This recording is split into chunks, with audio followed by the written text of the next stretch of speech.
Hello and welcome to the Innerfire podcast. We're glad you're with us today.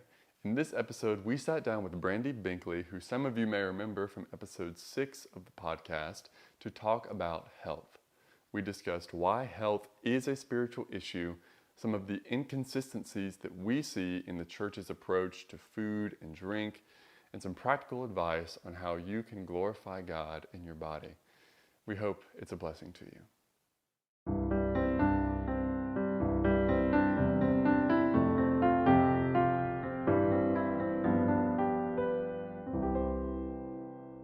Brandi, welcome back to the podcast. Thanks for having me back on. It's exciting. It is going to be very interesting today. Honestly, since we had that first podcast, I have been looking forward to having this one because, food, what we eat, the things that we consume, all have been really a part of our lives as long as John and I have really been married, because she had some health issues when we first got married, and they sought out some healthy alternatives to help treat that. So to some extent, we've been focused on that throughout our 30-year marriage. And so I've been really interested for us to have the conversation about how that relates not just to our physical health, but to our spiritual health, which we like I said, we hit on that a little bit in the podcast before.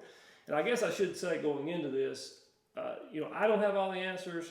You're the expert here, but even with that, I know you don't have all the answers. Andrew doesn't have all the answers, even though he's young and sometimes thinks he has all the answers. But so we just want to have a conversation and try to dig into some real questions that people would have surrounding this issue and just have an honest, open conversation about it. So I guess with that said, where do we start? Well, I think we've got to go back to the scripture, first of all. What scripture are we going to build our ideas about this around? I would start with 1 Corinthians, where Paul talks about the body being the temple of the Lord. In the Old Testament, they had the tabernacle and then several temples, and the temple was the dwelling place of the Lord. It was holy and often very ornate, filled with a lot of very costly, beautiful things. And under the new covenant, we are the dwelling place of God. Our physical bodies are the dwelling place of God.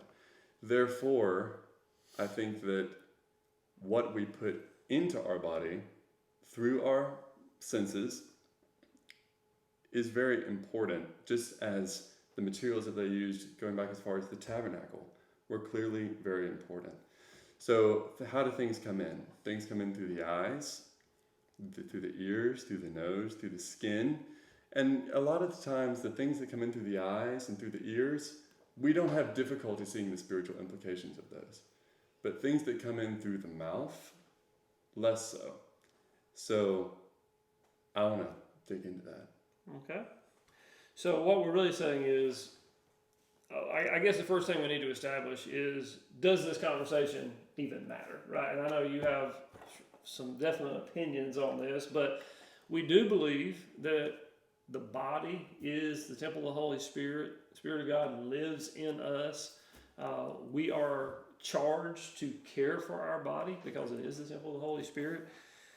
But do we really believe, this is just an honest question, I think a lot of people, if you just ask it, do we really believe that what we consume, and I'm going to just use that word consume a lot because it's, we're talking about food and beverages, but anything that we take in, as you alluded to, it could be through any of our senses, but do those things really impact how we live spiritually, our spiritual health, right?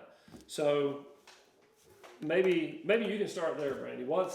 Is there a true, real connection between what I'm going to have for dinner tonight, how much I eat of it, and my spiritual health? Absolutely. And I'm grateful you started with 1 Corinthians. That's the one that I was going to start with too. Of 6:19, do you not know that your bodies, and he's asking them the question, do you not know that your bodies are the temple of the Holy Spirit who is in you, whom you have received from God, that you are not your own? you were bought at a price, and therefore honor God with your bodies. And so that to me is such a crucial scripture for Christians, especially as we're going into Paul's guiding new believers and into their new relationship with God, that this is the new temple, right? Like, and that was so foreign to them. But the thing, to your question, Scotty, about dinner, which is really the practical implication for those of us who live here now, Right. in 2022. What we choose to put in has implications based on the amounts, the nutritional value of it, and those are very simple things to kind of understand. But really, why are we eating what we're eating? And so, kind of getting into the question of, are we using this as a, just a means to get by? Are you truly using food for fuel that your body needs? Are you using it in an overabundance because you're coping with something? Or using some kind of a beverage in an overabundance because you're coping with something?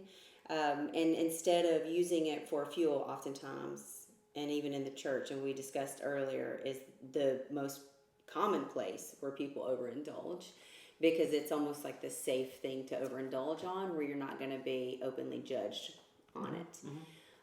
But it is the one thing that we can fully control, that unfortunately society has made it incredibly acceptable to overindulge and to overeat. And so that in and of itself, debauchery is not only alcohol, it's overconsumption, right? And so the spiritual implications of that can be, loathing, obviously sluggishness, not going to God for whatever it is that whatever the reason is that you're overindulging. And so there are many factors there that are an impact on our spirituality. Yeah, and I think, just not to sidetrack that, but, just to read a verse, Deuteronomy 21:20, says, "They shall say to the elders of his city, this our son is stubborn and rebellious. He will not obey our voice. He is a glutton and a drunkard." Right? And so I read that just to say there was a lack of self-control that exhibits itself in all areas of our life. And in this particular case, they were talking about rebellion and stubbornness being manifested in the things that we consumed. And so I think that all, kind of plays into what you were saying. And so back to the dinner conversation. I think for me, and I think for a lot of people, the way I look at dinner, you mentioned some of the reasons that we overeat or whatever. I like food. Yeah. It's good, right? So if I'm having a pork chop for dinner and the first one is good, I'm like, I'm gonna get some more of that. If one was good, two would be good also. And so for me, I think a lot of times in my mind, I'm just thinking, as my grandma used to say, it's good in my mouth, and so I'm going to eat some more of it. So I think that's another reason that we over partake, is it's just enjoyable, right? Sure it is.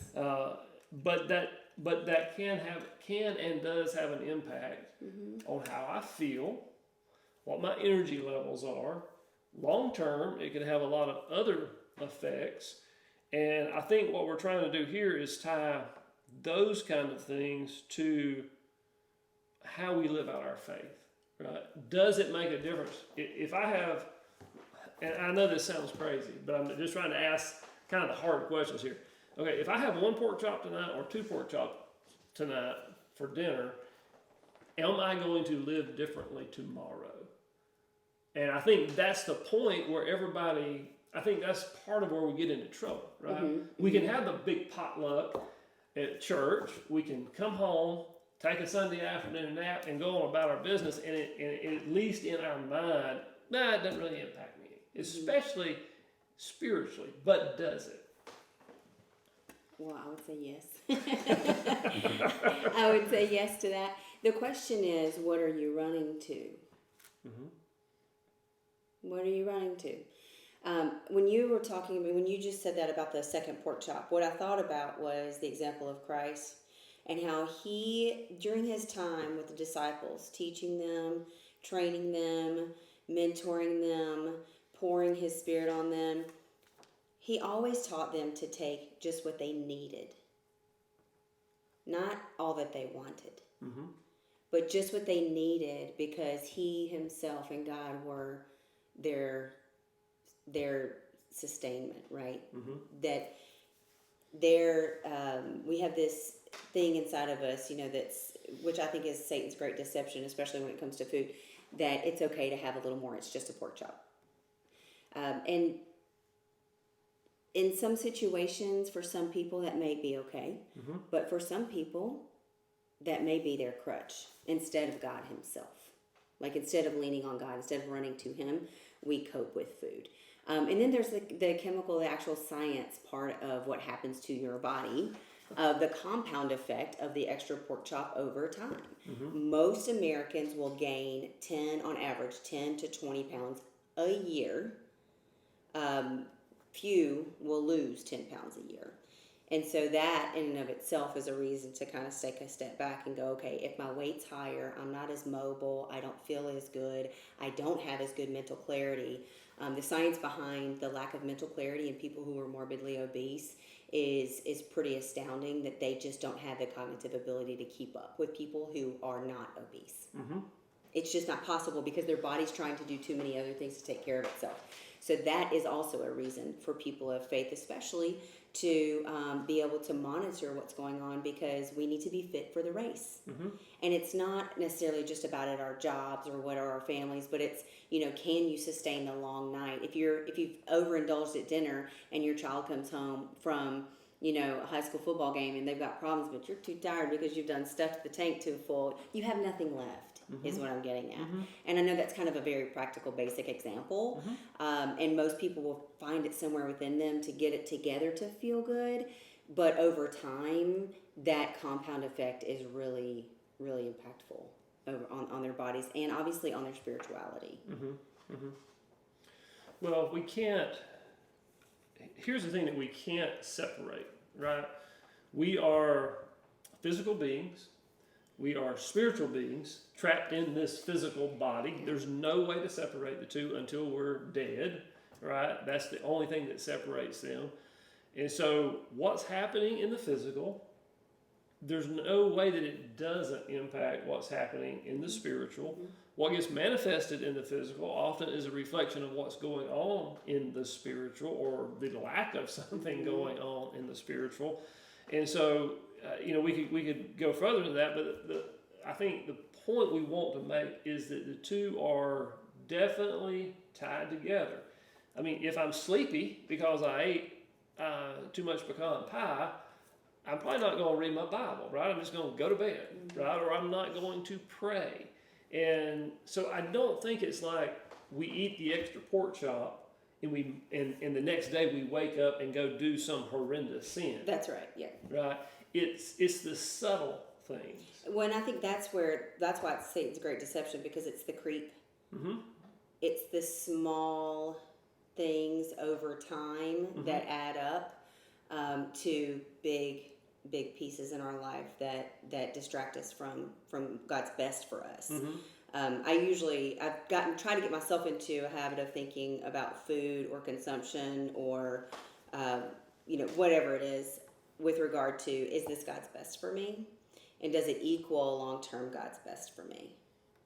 And so we can have that debate in our head all day long, the head trash of which is not truth. Like, we have to go back to what we know is truth, right? Because some things can be true, but not truth. Right.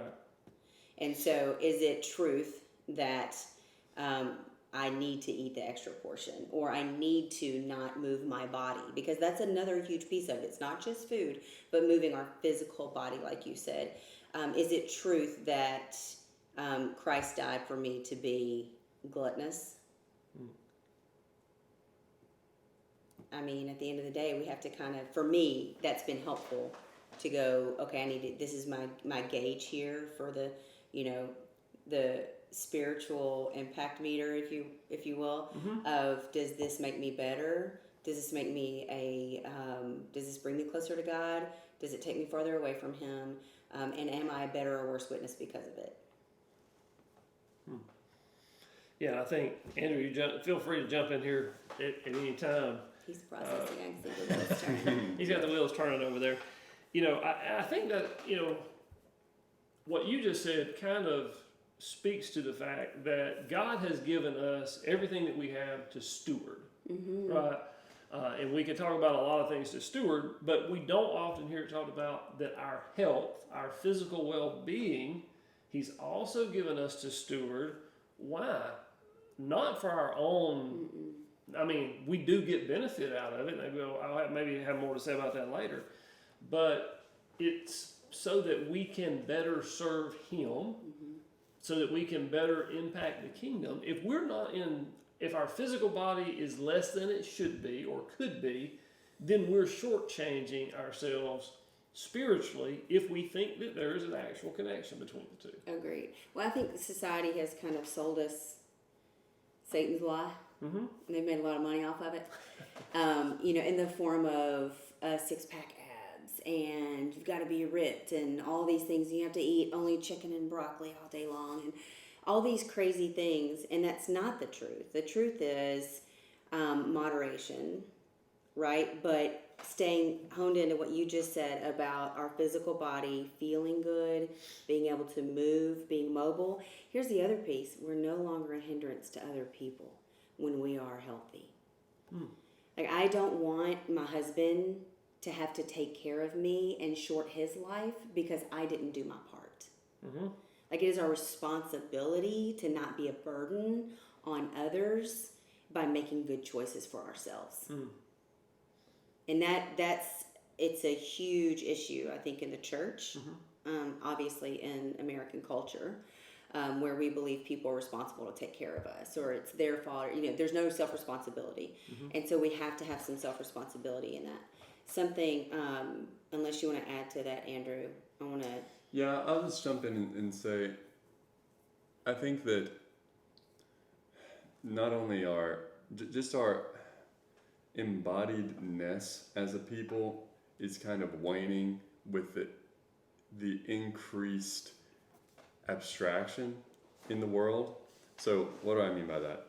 We live more of our lives on the internet these days, which is all stuff that happens in between our ears, We live so much of our lives in our brains, and I'm sure that Brandi, you can testify to the kind of deteriorating effect that has on the physical and the mental health when that connection between the two is severed.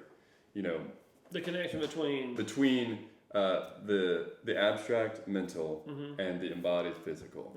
And modern people look at something like ritual, like communion, one that's still observed, thankfully. And they say, well, look how stupid that is. They're eating a little cracker, and they're drinking some grape juice, and they're thinking that they're doing something. And I think the reason for that is they don't understand that it's important to represent abstract spiritual truths in the physical, right? And that's why people need to do that. And as we become less and less embodied creatures, our understanding, and this is true of the world and the church, which I'm sure we'll get to later, of how eating and moving and sleeping and whatever else it is that we're doing impacts us spiritually. So I'll tie this back to what you said at the beginning. What am I going to have for dinner?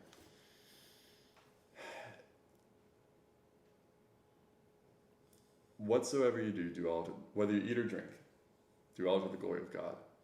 And you talked about basing the decision on how it makes you feel, And I think that that's where pretty much all of us are at this point. It's just as a baseline, people think differently about food and that kind of thing. But in the mainstream, the question when you're choosing what you're going to eat is, well, which one of them tastes better, Or, if you're going to have some coffee, it's like, am I feeling a one shot or a triple shot today, It's about how it makes us feel. I think the starting point for a Christian is what choice brings the most glory to God. And that's a completely different conversation. So, should I have one pork chop or 2 pork chops? Which choice is more glorifying to God? I don't even think we know how to think that way.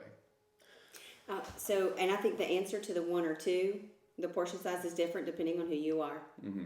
If you've struggled with obesity most of your life, or you're on a journey to get to a healthier, body fat percentage, and you have really needed to kind of pay attention to how much you're consuming, then you probably don't do the second pork chop.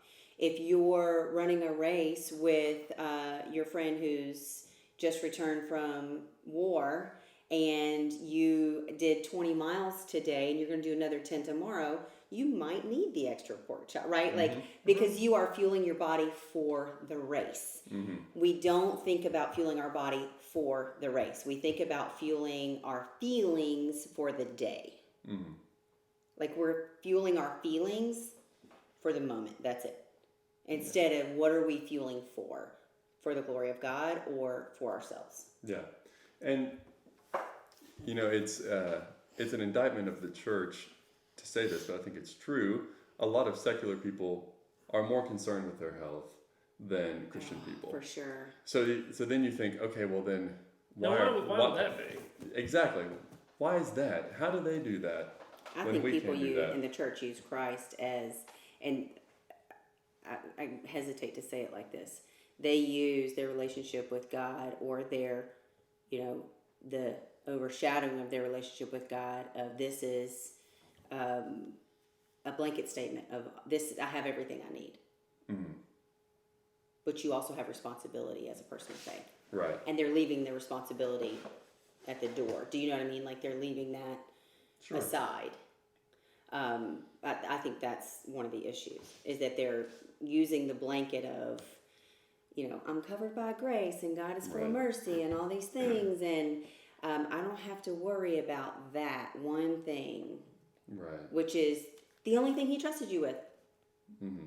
It's the only thing, we talked about that before, Mm-hmm. it's the only thing that you were given full 100% responsibility for on this earth while you walk it is your physical body. Yeah. So why don't we treat it like it's the only thing that God has said, I'm trusting you 100% with this. Yeah. And I think that's a really good point, because, people's lives are such a mess, and, everyone has problems. So the question is, how do you start setting things in order? And I really love Stephen Covey's idea of, the circles of influence. You have the circle of influence, and then out here you have the circle of concern. At the center of the circle of influence is your body. Mm-hmm. And next, it's like the room that you're in, and then the house that you're in, the community you're in, the town, the state, the country, then the world. Yeah. But it all starts with your body. So how backwards is it that has been so neglected, whereas much more complex problems are singled out? So we're going to take care of that first. I'll worry about my body later, as if you could do such a thing. I used to think before, so when I had the physical location of my gym, one of the things I always noticed was that people would come in, they'd say, well, I don't have time to work out last week.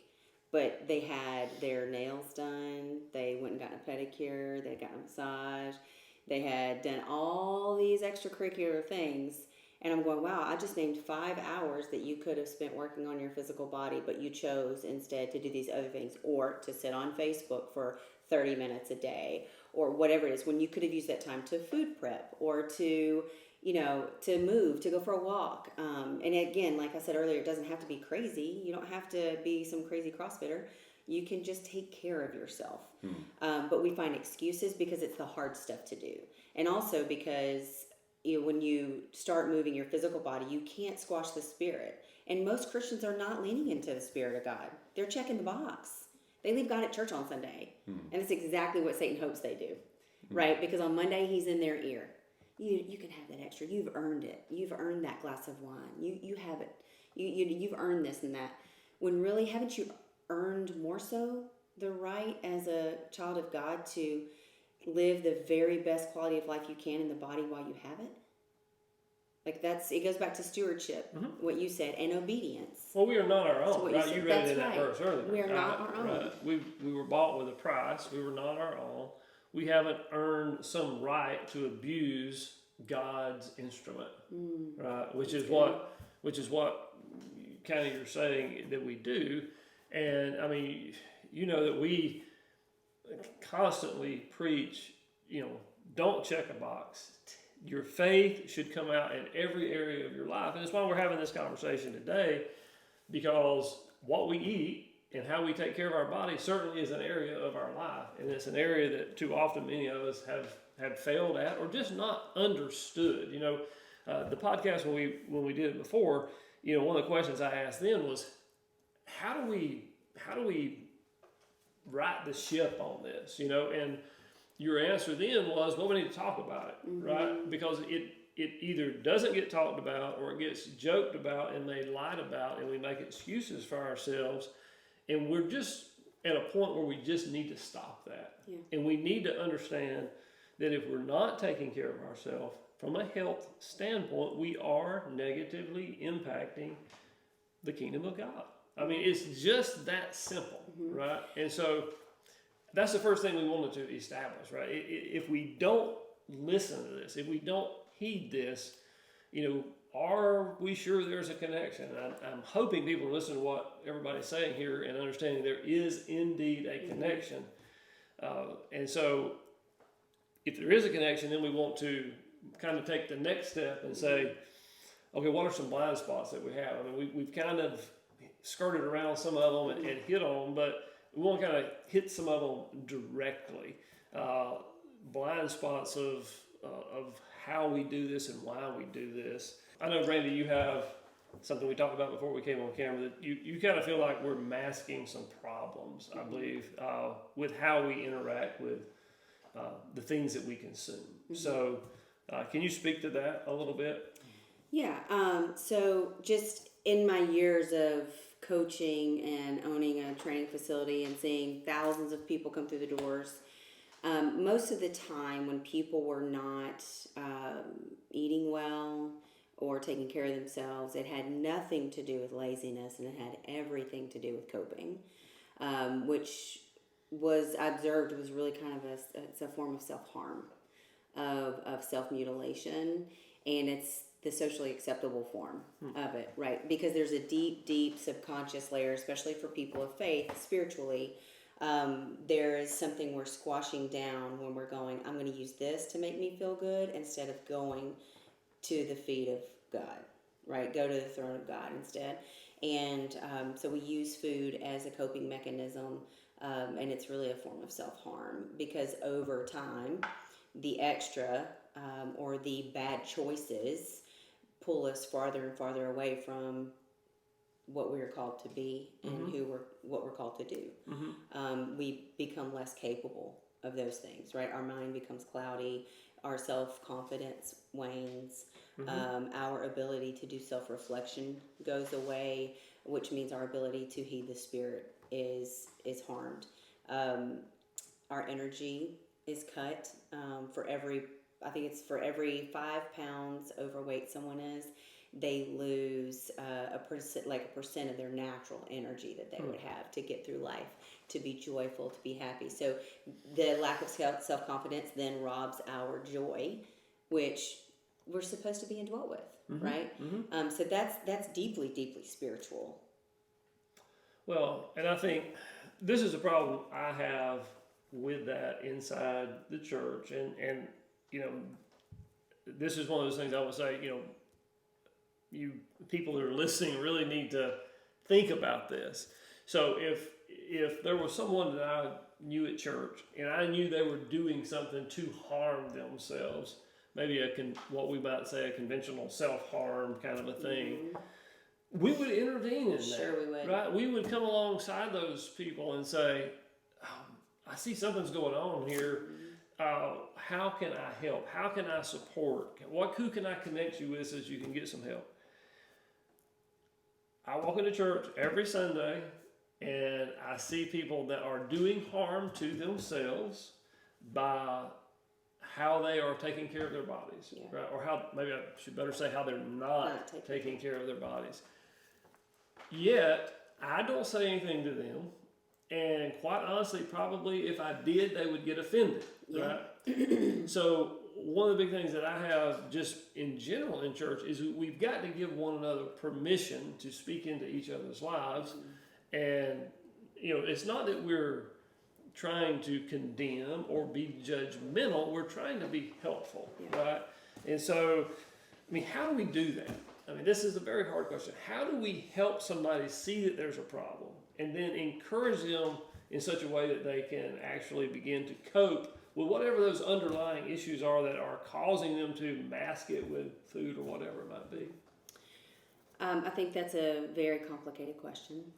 In an idealistic world, the head pastor would lead the charge on that. And everybody in the church people would walk out of church on Sundays, and the person who has no faith at all would see people walking out of the church and go, that looks like an army of soldiers. Like, they're ready for battle. Like, that's what it should be, right? Because we're supposed to be ready for battle. And we're not, because of all the things. And so ideally, the pastor would lead the charge in a perfect world. In a lot of situations, the pastor is fueling that fire, right? They're not calling the congregation to help. I think that we get distracted in the church with all these other things. We have actually a really good program in our church going on right now that's for 10 months, once a week, where people can come and deal with anything they're struggling with. So anything from addiction to overeating to whatever. But the addiction to drugs then becomes the addiction to food, which is not as bad looking as the addiction to drugs, and that's the problem. And so how do we call it out and say, okay, overeating or not moving your body, to me they're equally as important. How do we help people understand that those things are equally as important as not doing meth or whatever? Some hard drug. And it's the social piece is really hard too, because it's socially so acceptable. That's the hard change. And until people are physically wounded by their own bad choices with food and activity, they typically don't want to make it. Let me just stop you right there, because Andrew and I were talking. We've talked about this over the years a lot, right? But here, when we were talking about this earlier, one thing that came out is that if you're going to take care of yourself in a really true way, be prepared to be a weirdo. For sure. I'm always the weirdo who shows up. I've shown up at multiple dinners with my own food. Right. Because I knew that what they had there, I was not... It was when I used to do fitness competitions and stuff, but I felt the best I've ever felt and was in the best shape I was ever in and could run that race for God until I could run it until I ran myself in the ground. It was, you have the energy to do so. Right.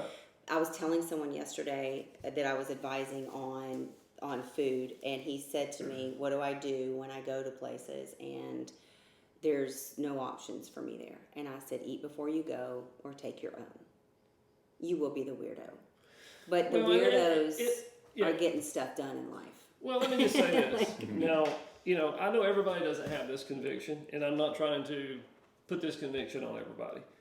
But for me personally, I don't consume alcohol. I never have. It's a personal conviction of mine, and I'd be happy to go through the reasons why. But what that means, I'm in business, and I go to a lot of business dinners, and most times people are consuming alcohol. You go, I just think about a dinner I was at recently. We're sitting at a big round table. There's probably 10 people there. All 9 of them have a beverage of some sort, an adult beverage, as some people like to call it. It gets to me and I order, iced tea, unsweetened iced tea, by the way. And I've been dealing with that since I was in the military, right? Oh, yeah. And so for me personally, it's just one of those things I've accepted. I'm going to be different. If somebody asks a question, I tell them why. Matter of fact, they ask a question, it's a good opportunity to tell them why. But by the same token, maybe I'm bragging on myself on that. But if I go to a party like I did yesterday, I probably wouldn't go in and say, nah, I'm not going to eat any cake because I don't, I don't think that's healthy for me. And they're not dissimilar. No, they're not. They're Yeah. not. But so what I'm saying is, I don't mind being weird on the alcohol issue because I've been weird for 30 years on that. I feel more uncomfortable being weird on the cake, and that could be just because the people in my circles, in my Christian circles, would they feel different about the issues, right? Yeah. And so the other thing is, if I raise up a standard and I say I'm not going to eat that cake, then I feel like I'm making everyone else uncomfortable. And I've seen this with the alcohol issue. When I don't order alcohol, then other people feel more self-conscious about ordering alcohol, especially if there's just two of us. Sure, right? sure. And so that's an issue. Paul addresses it. Yeah. Right? And he talks about, at length, he talks about not doing things that will, cause another believer to fall, but also not being so outside the realm of, whether you eat or drink, do it all for the glory of God, but also that you can't be so weird that you lose your testimony. That's the thing that makes food so tricky, is that food is an intensely social thing. But why doesn't it make alcohol tricky? Well, no, alcohol too. Food and drink. Yeah. Because there's nothing that is better for, you guys know this, being in the business world, for starting up a relationship with someone than to have a meal with them, or to at least have like a coffee with them, or, have a drink. So when you go into an environment and you're trying to build a relationship with someone, I think that, eating what they eat or drinking what they drink, or especially if they've served it to you, if you're at their house or something like that. Yes, especially. That's, in a way, it's hospitable. And I think that this is why Jesus so often had meals with sinners, because it was a way of developing a level of intimacy with them. So there has to be a balance struck there between, I'm making a stand on this, I'm sorry, I can't eat that, and let's see, being all things to all people. Yeah. When I think in America, and especially in the American church, we're really spoiled in that we are rarely in a situation where we're going to be with people who, and again, now we're talking about being with the unbeliever, right? Because he did not address this with the believers. He addressed it on a micro scale, but he really addressed it with unbelievers. But if we're not often put in situations where it's eat the meat, don't eat the meat, eat the meat sacrificed to idols. Yes. We haven't been in one of those situations. We're not dealing with that kind of thing. And so I think it becomes if it can be a healthy conversation, and you are not you're not finding a way to glorify God to meet your own desires. Yeah, and I think, and let's bring it back a little bit closer, maybe a little bit more realistic. The times that we're out in situations like that on the bigger scale are small. Yeah. They're only a fraction. Most of my bad decisions happen at my own dinner table, or when it's my wife and I out to dinner.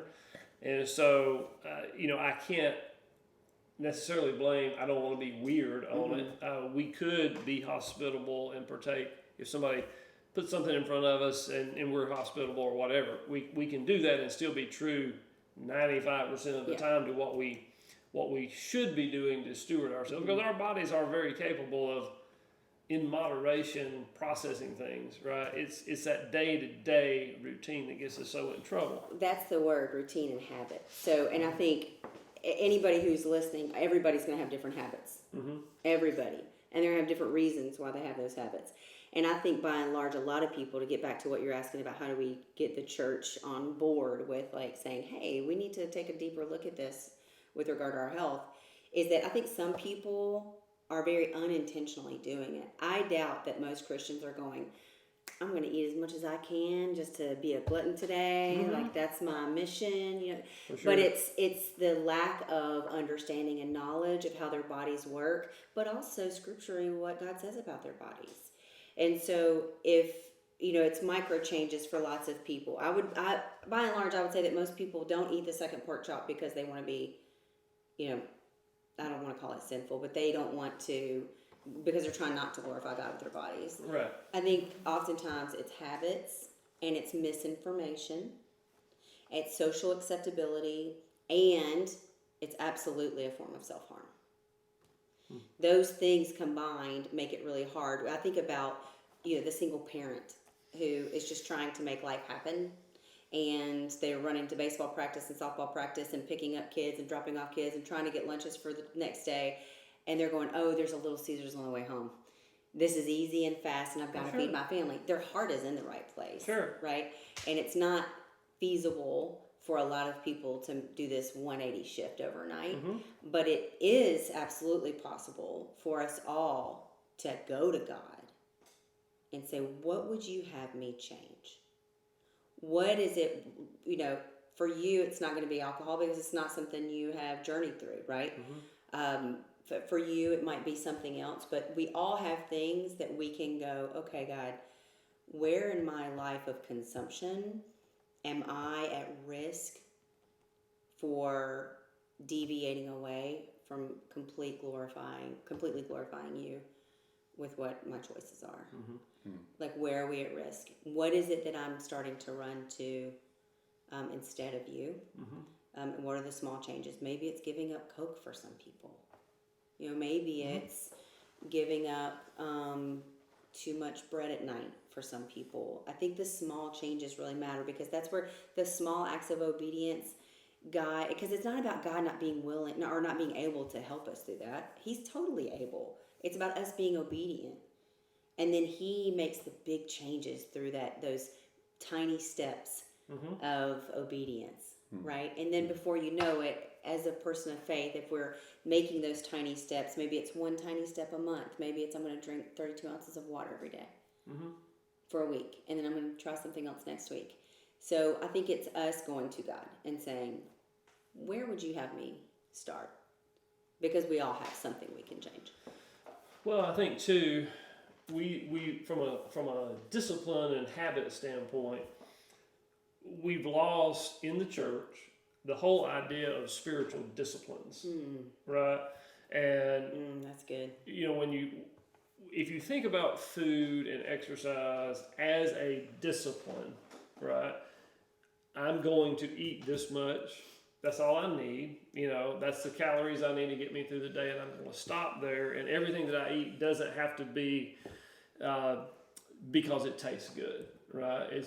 When we take ourselves out of that, I think if maybe both of y'all can speak to this. If we're doing that with food, does that also empower us then to have a better spiritual discipline as it relates to prayer or solitude or meditation or, name any of the other spiritual disciplines, right? I mean, really, is it a denying of self to get closer to God? Yeah.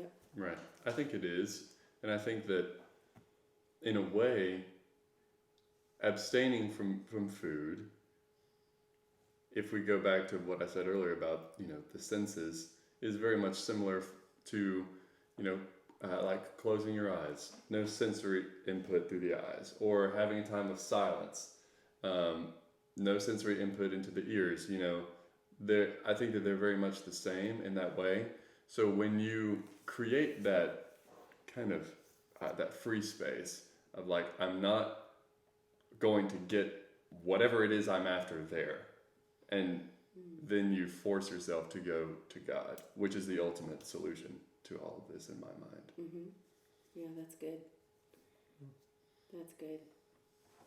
All right, so I want to look at a couple of other disconnects, and one of the big ones for me on this issue is if you go to church And if you're in a church, whether, some people do it in small groups or on a Sunday night service or whatever, but, some people just write them down, but prayer requests, right?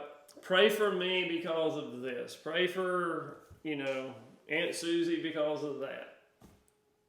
Now, I've been going to church for a long time, and the vast majority of those are health-related prayer requests, right? The truth is, you get a ton more health-related prayer requests than you get spiritual related. It's not pray for Aunt Susie because she's struggling with this sin or because she needs to have better daily devotions or whatever. It's generally a physical thing. And so I guess what I want the listener to think about is how many health problems are we asking prayer for that we could just fix if we would eat correctly and consume the right things into our body, right? Because, if you want to talk science, there's absolutely 100% connection between how we care for ourselves and the health problems that we're going to have. Oh, for sure. Right? Yeah. So, maybe y'all can just comment on that as far as awareness and getting people to see that connection, because I just feel like there's a disconnect. We're praying for something. It'd be like be praying for God to put those glasses on my head, right? I can pick them up and put them on myself. I don't have God to have to help me with that particular thing. Yeah, I'll just tell a quick story about that. This happened not too long ago. One night, my wife Courtney and I were in bed. We were about to go to sleep, and her legs were. Hold on. That's a different story. It wasn't her legs. She was having some kind of pain. Mm-hmm. I don't remember what it was. I think it might have been her back. She has back pain pretty frequently. And I prayed that the Lord would help her to feel better. I didn't want her to have trouble sleeping, and I just wanted her to feel better. So, we stopped praying, and then I gave her a little massage. I have no idea how to give a massage. I'm not a masseuse or anything. I just kind of did what seemed right. And in a few minutes, she felt completely better. And I thought, I was the answer to my own prayer. I think that can happen with what you're talking about. Mm-hmm. How often we are the answer to our own prayer, though. Yeah, exactly. In finances, too. How many times people pray about financial stuff, but they're making bad decisions Right. Financially. And so with our bodies, we all grow. Like, we don't have to go to a gym when we're babies to learn how to walk. It's natural. There's a natural progression with movement as we grow. And then there's a natural decline. Sometimes I think a little unnatural in that we force it before God wants it to happen because of our bad choices. But we are absolutely responsible. And it goes back to the physical thing of, if people exercise, I think they have a fear of exercising because they fear what they're going to feel. It's not the physical pain, it's the emotional, spiritual challenge that they experience when physical movement happens. The physiological effects of movement don't allow you to squash the spirit. You can't do it. So you can't ask both parts of your body to work at one time. And so instead, we've created, the healthcare system has created a myriad of options, which really, if it was healthcare, then they would be getting smaller, not bigger, right? Right. Sorry to all my healthcare friends out there. It's the truth. But we're not empowering ourselves. We're not doing the simple things. You don't have to have a trainer, who's charging you $1 gazillion. You don't have to have a personal chef. We always find reasons why we can't do these things. Well, I don't have anybody to cook for me, or we don't have this, or we have way more than enough to do the basic things. And so whether it's, sitting down and standing up out of your chair while you're at work, take 10 minutes and do that. Like, that's movement. And then making the good choices. We don't want to do that, though, because we don't want to go in. I think truly Christians are terrified to actually be close to God. And I want to reiterate something you said before we turn the cameras on about people who say, hey, I'm struggling with my devotion time, or I don't feel close to God. And what's your advice to them? To go for, depending on your level of fitness, maybe go for a walk, do a workout, then come back and sit in the presence of God. Your spirit is just ripe for the touching. Like God uses our physical bodies. It's the first way He connected with us was breathing life into us. And so when we start breathing, we're literally taking in that air and we're moving God's life through us. And then we're ripe for time with Him. There's something called BDNF. It's brain-derived neurotrophic factor, and it's a scientific thing that when you exercise first thing in the morning, which is when all our defenses are usually down, because we haven't been exposed to the craziness of the world yet, Right. that our cognitive ability, if we exercise first thing in the morning, our BDNF goes up, and our cognitive ability throughout the day is remarkably higher than it would be otherwise. And so things like that is God. Like that's God's design, that He made those things in our bodies happen like that. It reminds me of the Valley of Dry Bones in Ezekiel. And God says, it just turned right there, that the bones, Ezekiel and God are having this conversation, right, about Ezekiel prophesying over the bones, and they're very dry.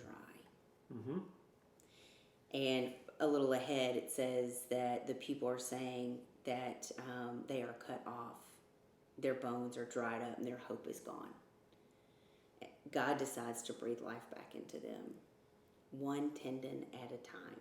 The tendon is where the brain of the muscle is held. What I love about that is that our bodies are so deeply connected spiritually, because God put them together, that even the tendons have brains to help us sense pain and what He feels like. I think that is so beautiful that He gives us that example of attaching tendons and then putting air in them and then bringing them back to life. And when their body was able to move and produce air, their hope was restored. And so there's just a deep spiritual connection to being able to move your body, that which God has given you. And He wants you to move it with Him. Yeah. So, very practical question just came to my mind as you were saying that. Should we get out of bed and work out first thing? Should that be the first thing that we do? I think it depends on the person. Ideally, you would be able to do that. I do not like working out first thing in the morning. I don't. When I leave here today, I'm going straight to the gym. I love working out in the afternoon. Okay. I think if you already like working out, do it when you like doing it. If you do not like it, get up and go for a walk. Start there. Get up and go for a walk. A lot of people do love working out in the mornings. My first thing is no stimulation at all. I sit down with God first thing in the morning. And so that's my thing. But I think it depends on the person. If you have, it is a great way to create discipline. It doesn't have to be for 30 minutes. It can be 5 minutes. Walk up and down your stairs twice and then sit down. Exercise is different depending on who you are. Sure. Right? Sure. So, just to kind of keep things moving, some other disconnects that we might have, in how we think about things. Andrew, I'm gonna call on you. I know you and I have talked about some disconnects. Maybe you've got one particular that you want to discuss here. Well, you, Brandi, were saying earlier that when it comes to reckoning with food spiritually, it's going to be different for different people. Like for some people it will be alcohol, or for some people it will be sweets or sugar and that kind of thing. For me it was coffee. And coffee is relatively uncontroversial in today's society, but I started to feel convicted about it, and I took a time and I really sought the Lord about it. And my own personal conviction about that I don't think is really important for this conversation, But I will say that all of that searching has left me a lot more suspicious of caffeine than, really anyone that I know. Now, do I equate it with alcohol or, marijuana in terms of the kind of behaviors that those things tend to bring out, or the kind of negative effect they have on the body? No, I think that's not necessary, and it's not correct. But I am concerned with the church's fixation on it, and I do believe that caffeine is a drug, and I believe that it can be addictive, at least form of physical dependency, which disquiets me alone. But then it's just the fact that it's everywhere at church. You walk in on Sunday morning, they got the coffee bar. You go to the young adult service. I went to a young adult service not too long ago. It was at like 7:00, and they had coffee there. It's like, come get some coffee. So I went up and I was like, hey, do you guys have any decaf? And like, no. I look around, everyone has. I'm like, wow. 7 p.m. I mean, it was 9 at that point. That was like after everything had happened. So, you guys are familiar with the whole, all I need is a little bit of coffee and a lot of Jesus kind of thing. Yeah. Just the fact that it is so embraced, I think is something worth taking a look at.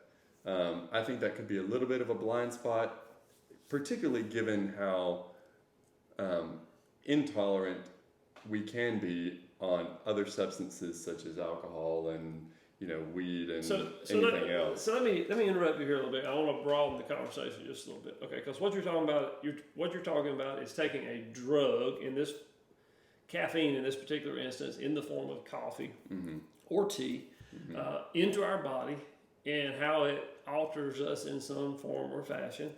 I think this is worthy of conversation, just about what we should put into our body or not, right? And alcohol comes into this conversation because that is a drug. It does impact us physically. My generation has no gray areas with like marijuana. Your generation sees marijuana, or at least I'm painting with a broad brush here, but I know some of your generation looks at marijuana and says, well, that's just like drinking a cup of coffee because it just alters my mood a little bit, right? And then, we could extract this all the way down to food itself and the quality of the food that we take in, the types of food that we take in.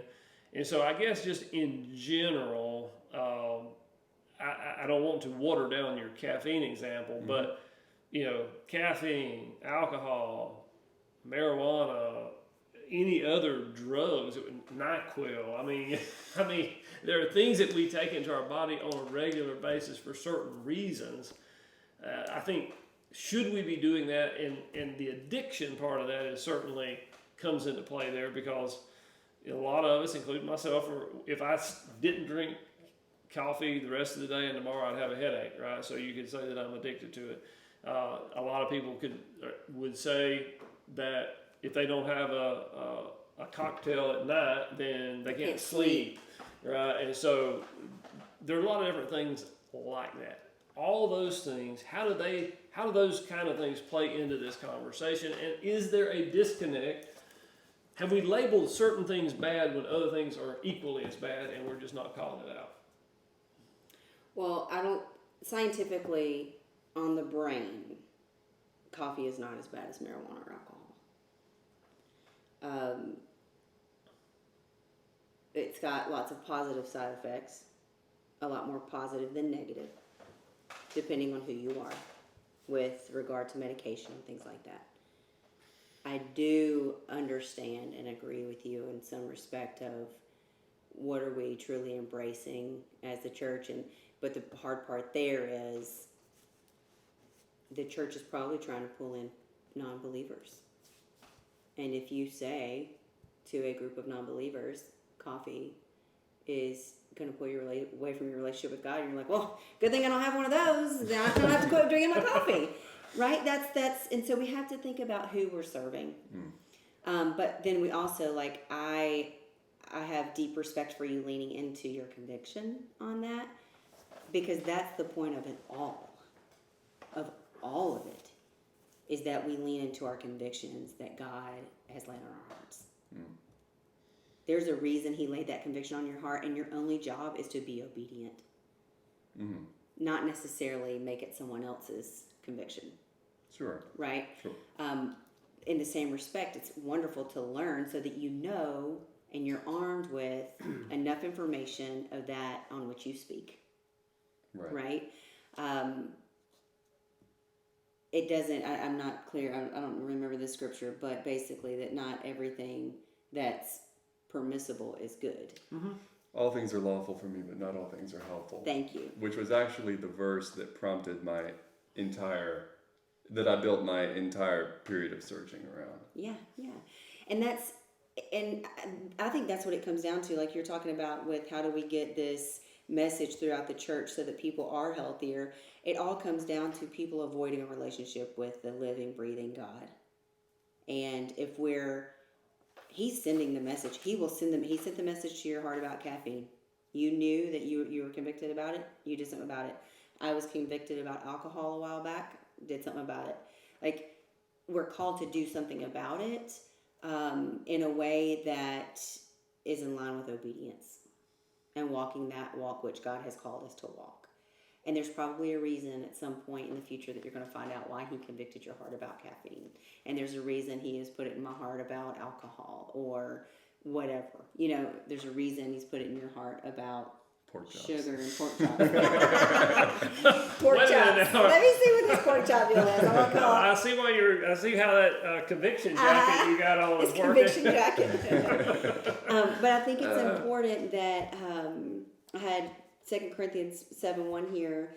Therefore, since we have these promises, the promises of Christ in eternity, let us purify ourselves from everything that contaminates body and spirit, perfecting holiness out of reverence for God. And so that perfecting holiness, He's doing it differently in you than He is me, than He is in Scotty, because all of our relationships are different. Now, as a whole, we know as the body of Christ, we should take care of our bodies, period. We're called to do that. And that which contaminates you right now is different than that which contaminates me. And so I think that's where we have to search out in ourselves. And yeah, we'd love to make a blanket statement that the church needs to do these things. Right. But the truth is, God's probably cultivated some phenomenal conversations over that coffee pot at church, right? That have led people to Him. And that is beautiful. And their connection, that's going to be nostalgic for them forever, that cup of coffee. But it also isn't. Most of my nostalgic conversations have taken place over cake and pie. Over cake and pie. You're not helping the cause there, right? Well, I'm being facetious, but that's where my mind was going to. I interrupted your thought there, but I think that's the issue. Right? I mean, this is the conflict that we get into. Because if we don't want to be prescriptive and say, can't drink coffee, can't ever have a piece of pie, can't ever have a second pork chop. Right. That's not what we're trying to do here. It truly is all about the heart connection with God. But as we say that, there are real implications. We give ourselves a pass, right? We make excuses. We say, hey, we have better fellowship around pie and cake and fried chicken, right? And so we don't take those things seriously. And so I think that's what, hard lines they're double-edged, right? The minute we draw one, it becomes a legalism issue for us where we're now proud that we're not crossing that line.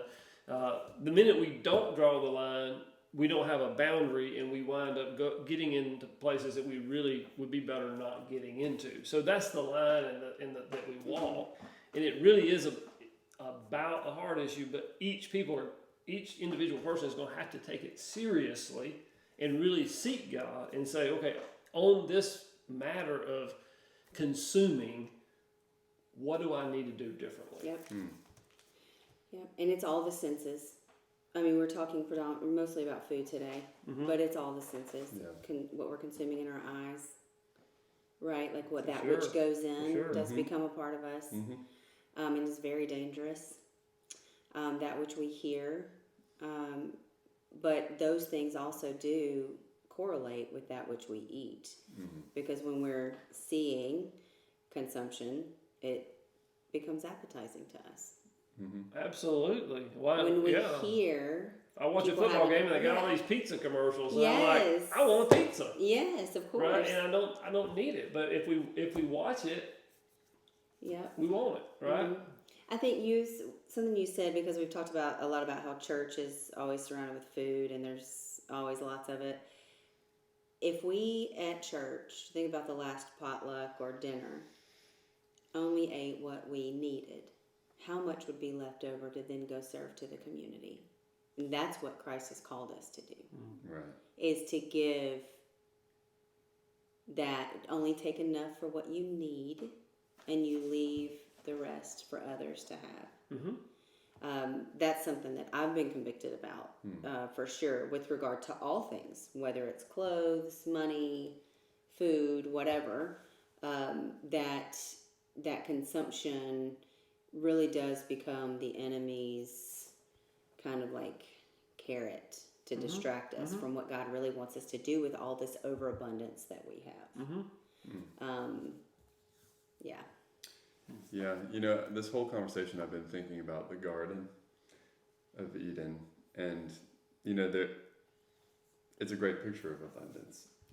It's not for lack of God's provision that we sin in these ways. And I just think it's so interesting that the first sin was eating something. That's good.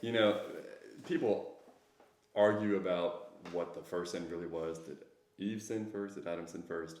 At the very least, we can say the first sin was manifested in eating something that was forbidden, But you're just talking about having enough. We look at Adam and Eve in the Garden of Eden. I mean, they had everything. It's like, the idyllic earth. But then, as you say, there was Satan, and it's like, you can have it. You won't die. Yeah. You won't die. You've had a hard day. Yeah. You can have it. Adam's been especially ornery today. Well, a lot of good conversation. I want to kind of move us toward the end here, but so we've hopefully got people thinking about what they eat, what they consume, how that impacts them spiritually. I want to just give some real practical things for people to think about, because I'll use myself as an example here. So I started out first this week. I'm in a situation right now where I would really enjoy losing about 10 pounds. I think I would feel better, and a host of other things. And so I started out this week doing great. By the end of the week, I'm not doing so great, right? And so I kind of lost my mojo and got thrown off because I had, an outing over here and a party over there, and, different things just threw me off. So practically, how do we help people take this seriously and stay on track once they say, hey, this sounds like something I really need to give some thought to? How do they stay on track? Or how do they even start? I think they have to start by asking God what He wants them to change. Because if it's coming from ourselves, it's going to be very superficial. There's always a deep root, right, to what He wants to change and cultivate in us. And so I would just go straight to Him and say, God, what is it that you want me to, where in my physical body do you want me to be a better steward? Is it by starting to move more? Is it by not having as much sugar or not having ice cream every night? Whatever it is. God will use those small acts of obedience to become large things for the kingdom. And then you're then a witness to someone else, right? Because it's going to permeate through your whole family in some way. So I think the first step is asking Him, getting on your face before him and saying, okay, I'm surrendering this one body that you've given me. What do you want me to do to start to change it? Well, actually, I'm open to it. I didn't even mean to be open to it, but I am open to it. So let me. You brought the verse, mine a verse here, Romans 12. We're familiar with it. I beseech you, therefore, brethren, by the mercies of God, that you present your bodies a living sacrifice, holy and acceptable unto God, which is reasonable service. It goes back to what we said earlier. We're not our own. If it means serving God better by giving up something that our flesh wants, then shouldn't we do that for the sake of God? And that's not being prescriptive. It's just what you said, seeking God and saying, what do you want me to give up? I personally think that in general, God doesn't say, give up this and this and this and this and this and this tomorrow. That's right. Right? It's like, okay, I want you to walk for 15 minutes tomorrow and the next day. Yeah. And then once you conquer that, I want you to, let's start leaving off all the sweet drinks that you drink. And I'm just making stuff up as I go. But generally, it's very incremental things, and God tends to deal with us in that way, right? He reveals things to us as we go along. That's what maturing in Christ is, and we conquer those things as we go. So that's definitely where it starts, right? Is asking God to reveal it, and then asking God for grace to do it. Yeah. Right. And discipline and strength and all the things that we need, and support. It's really hard. People who are in a family that don't eat well, don't have good habits. It's really hard to do those things without support. So. Well, and that goes back to one other thing that I think Andrew and I had talked about is, if I'm going to try to do this and take care of myself better, it'd be a lot easier on me if Jonna is doing it, right? And so back to what Paul was saying, I don't want to do anything that makes my brother stumble.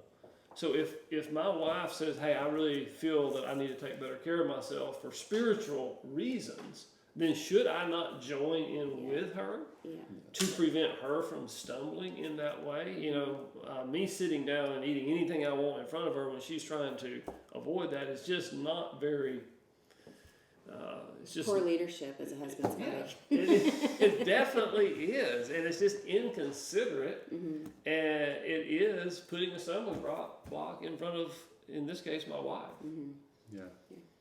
Yeah. Well, I would just echo the points that you have both made.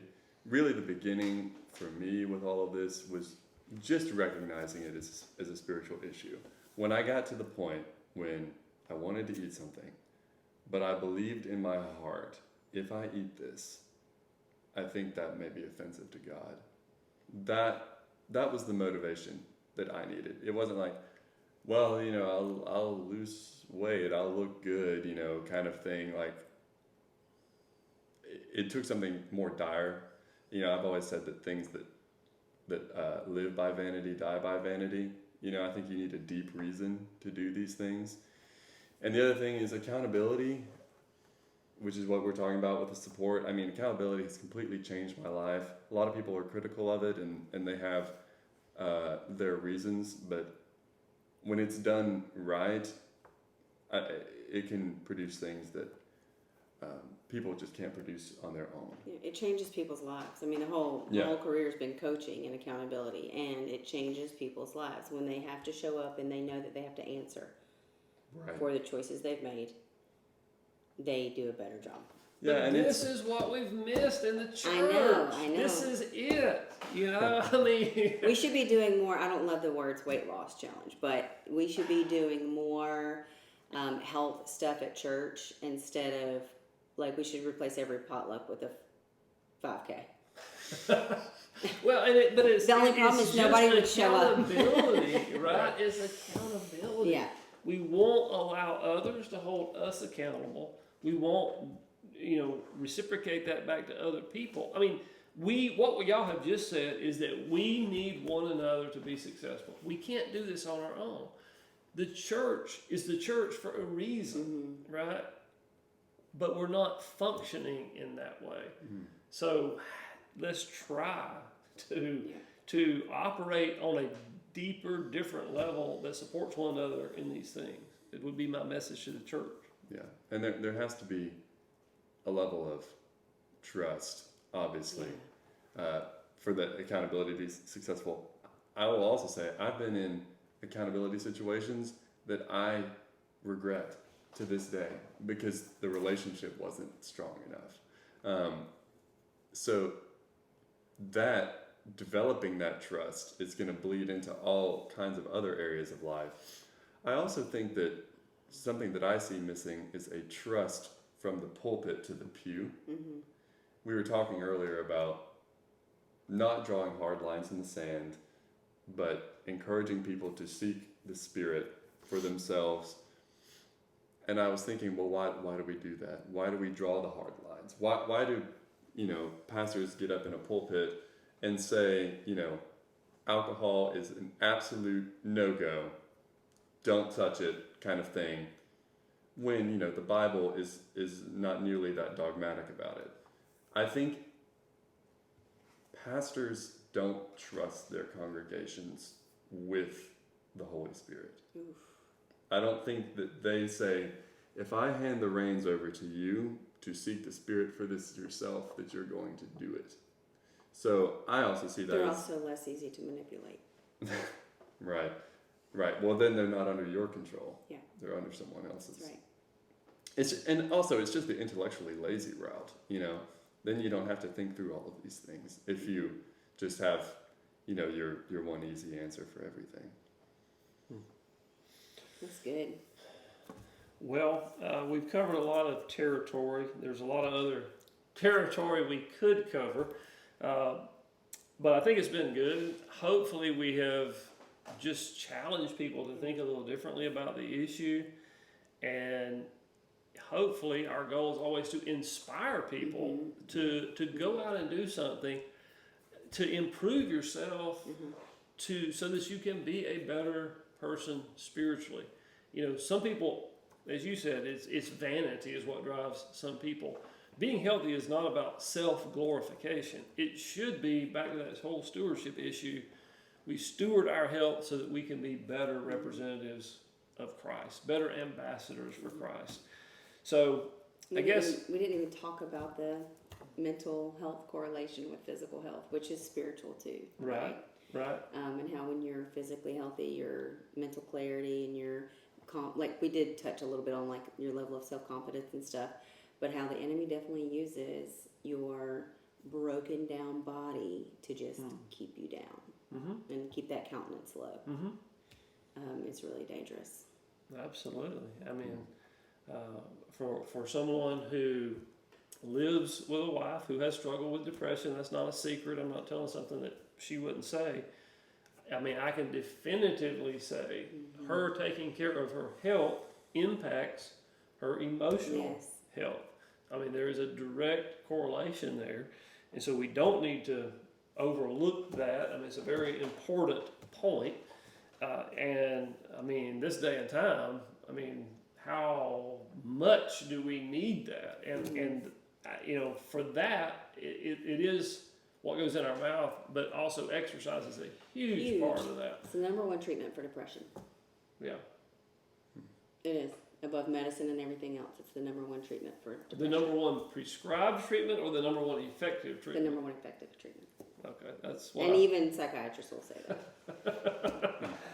that. So very good. So what else might y'all want to leave the audience with to kind of tie a bow on this, or are we done? Well, I would always like to leave the audience with something that they can do right now, today. And just to echo what you guys were saying earlier about starting where you can start, I also believe that the Lord reveals our errors to us gradually. I think that anyone watching this, regardless of their level of maturity, when it comes to their health, there might be just one thing that they say, I know I shouldn't be doing that. Now, there are 100,000 other things that they don't know the answer. They don't know whether they should be doing it or not. But there's at least one thing that they know, I shouldn't be doing that.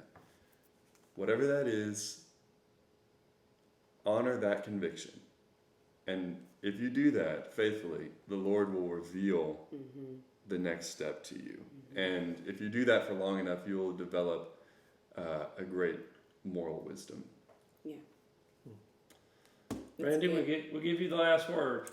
Oh, goodness. I would just say in all things, seek him. He is supposed to be our guide, not others. Not what other people are doing, but also seek accountability, like Andrew said.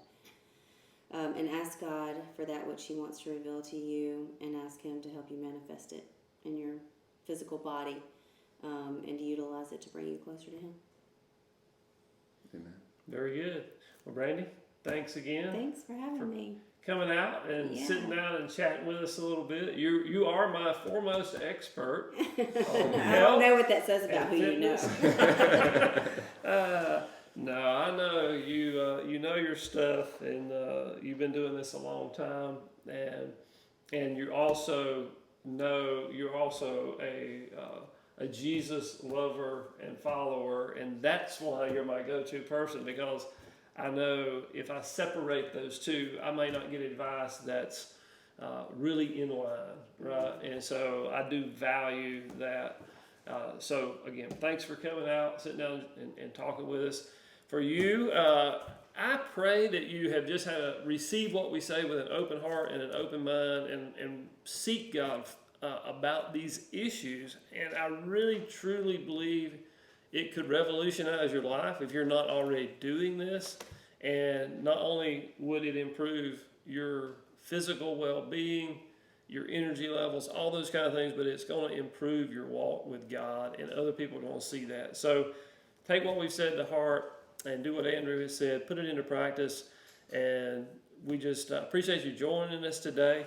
And just if this was helpful, we just encourage you to share it with someone. I know this is a huge issue in so many different areas. So if it was helpful to you, share it with someone. Maybe they will get something from it as well. Give us a 5-star rating if you enjoyed it, and just come back and see us on the next episode of the Innerfire podcast. Thank you so much for being here. God bless.